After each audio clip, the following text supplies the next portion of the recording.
Hola chicos, espero que estén muy bien. Esta semana vamos a ver dos temas y empezaremos por el teatro iberoamericano. El porvenir de Latinoamérica en el siglo XX parecía prometedor.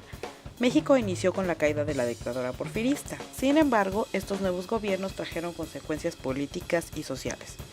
La lucha por el poder, la cual sigue hoy en día, marcó los contenidos y las formas artísticas que no han cambiado mucho en casi un siglo.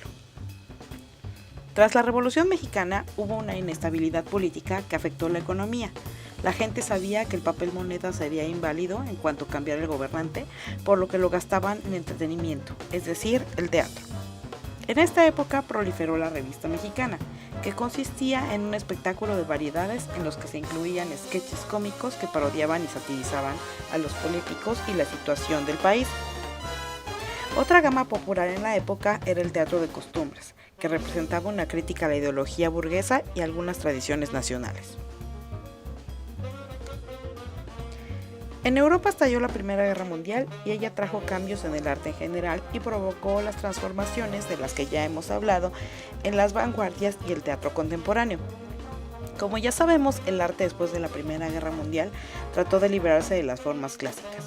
En México hubo artistas que siguieron esta tendencia, pero dándole un toque nacionalista. Podemos mencionar a Frida Kahlo, Diego Rivera y David Alfaro Siqueiros en el terreno de la pintura. En el teatro también existió un teatro experimental encabezado por Julio Jiménez Rueda, quien instauró el Teatro de Ulises.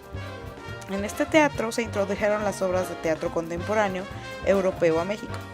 Si bien el movimiento no duró mucho, su labor fue continuada por Salvador Novo, Javier Villaurrutia y Celestino Gorostiza en el Teatro de Orientación en los años 30, quienes continuaron impulsando y promocionando el teatro experimental, extranjero y nacional. A pesar de la apertura a lo nuevo y diferente, el factor angular del nuevo teatro en México se asienta en dos figuras de la dramaturgia mexicana, Rodolfo Usigli y Emilio Carballido.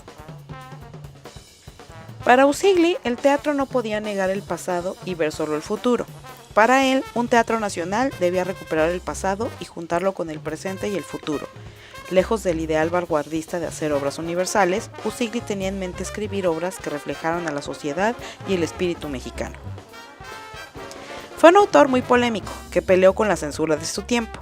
De sus obras más representativas podemos destacar la trilogía de las coronas, que retratan los tres momentos fundamentales de la historia de México según Usigli: la derrota de Cuauhtémoc, la aparición de la Virgen de Guadalupe y el imperio de Maximiliano. Finalmente, su obra más conocida es El Gesticulador, considerada la obra más importante del siglo XX mexicano. En ella se narra la historia de un profesor desempleado, quien es confundido por un héroe de la revolución. En la trama se plantean temas que aún son vigentes como la corrupción y el hambre de poder, razones por las que fue severamente atacado y censurado. Por su parte, Carballido representa otro lado del teatro mexicano. Igual que Usigli, su teatro es de corte realista. Sin embargo, su enfoque no es político, sino social. En su larga carrera como dramaturgo, Carballido ha tenido varias etapas, desde lo experimental con ideas de Bertolt Brecht y Artaud, hasta desembocar en el teatro realista de corte social. En este rubro encontramos obras como Rosa de dos aromas, El censo y Yo también hablo de la rosa. En sus obras se presentan personajes y problemas cotidianos muy cercanos al espectador. Se hace uso de recursos como el humor, la parodia y la farsa, todo en miras de acercar al espectador y que llegue a identificarse con el protagonista.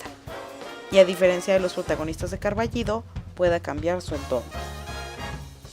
Cuenta la leyenda que el término de generación perdida fue acuñado por el mecánico de Gertrude Stein, quien se quejaba con ella de su ayudante, un joven que había servido a la Primera Guerra Mundial y que ahora, que había regresado, no podía aprender nada. El joven pertenecía, según el mecánico, a una generación perdida. De este modo, Gertrude Stein decidió bautizar a una generación de escritores que cambiaron y determinaron el rumbo de la narrativa contemporánea.